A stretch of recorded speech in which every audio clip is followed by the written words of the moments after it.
Welcome to this demonstration on light scattering polarization. This video is created as a companion to a presentation for the STEM Summer Institute, but even if you're not part of the Institute, we invite you to join in and learn with us. In this video, we will demonstrate how to perform a simple experiment using a polarizer in everyday materials. You'll see how light scattered by particles becomes polarized, just like what happens in our atmosphere. We also have a follow-on demonstration that explains why the sky is blue and why the sunset is red. Let's get started. To perform this experiment, we need a polarizer.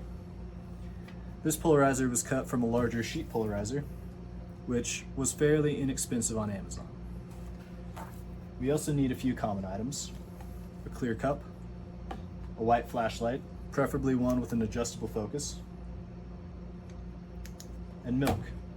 Liquid milk or powdered milk will both work. I'll be using powdered milk, and we'll use it to be creating the scattering medium.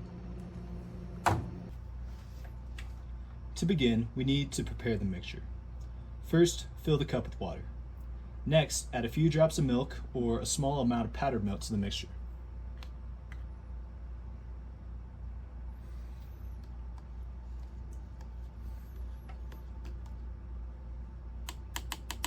Too much milk will reduce the polarization effects, so I recommend adding just a few drops of milk at a time and testing to see if it is enough.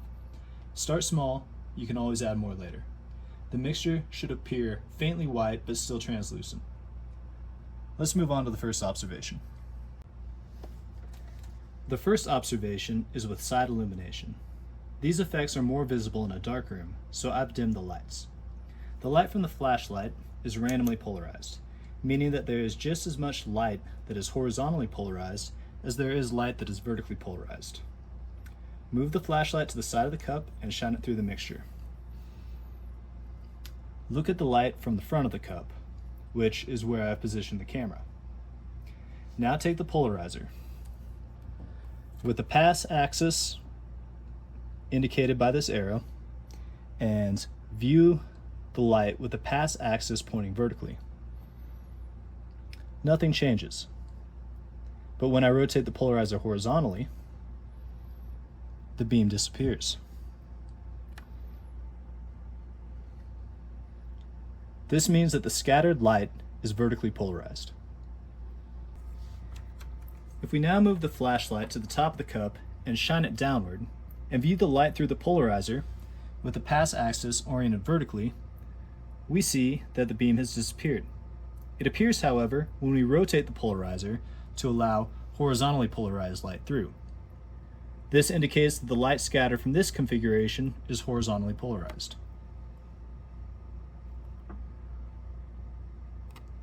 If we now shine the flashlight through the cup from the back toward the viewer, and I'll defocus the flashlight so it doesn't blind the camera, when we view the light through the polarizer,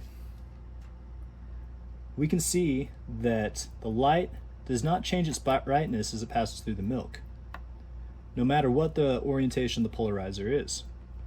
The light that passes through the milk is randomly polarized, just like the light from the flashlight. This means that when the light is scattered forward, there is no change in polarization. Now that we've observed the demonstration, let's explain what's going on here and why we see these polarization effects. When we mix milk with water, the fat and the proteins from the milk stick together in tiny blobs. When light illuminates the milk, these blobs scatter the light in different directions. Light is an electromagnetic wave, meaning that it has electric and magnetic fields oscillating perpendicular to the direction of travel. The polarization direction is the direction of the E field oscillation. Light cannot oscillate in the direction of travel.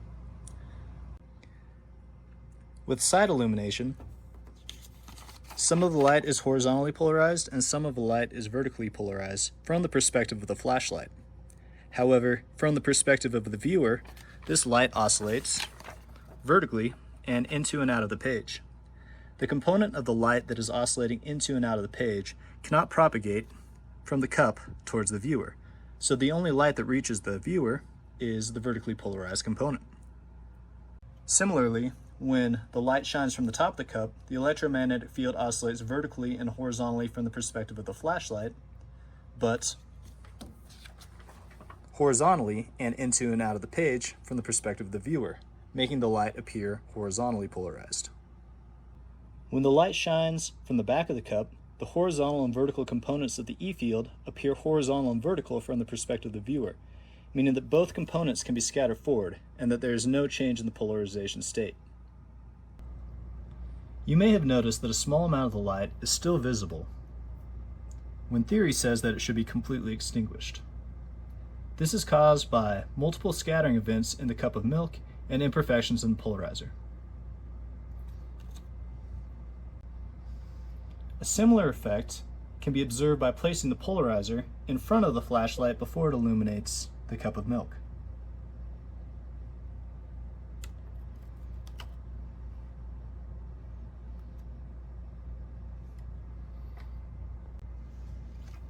This experiment can also be done with a laser pointer.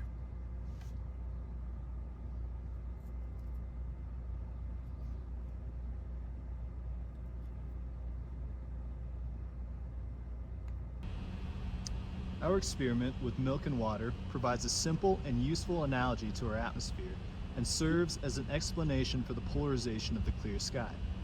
I've stepped outside to demonstrate this.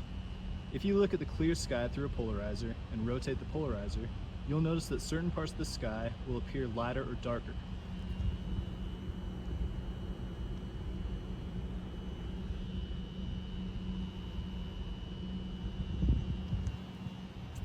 The polarization is most noticeable at 90 degrees from the sun. For example, if the sun is on the horizon, like it is now, the sky will be most polarized if you look straight up.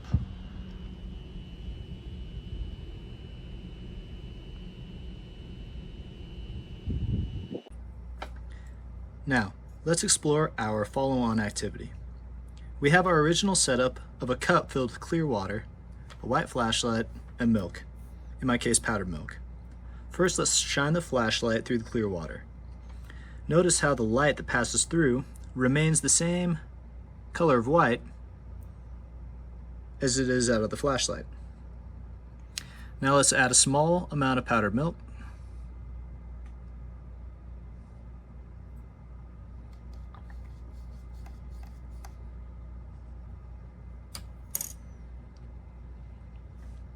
The light scattering from the mixture appears to have a blue tint, and the light transmitted appears more yellow than the light from the flashlight. If we add more milk to the mixture,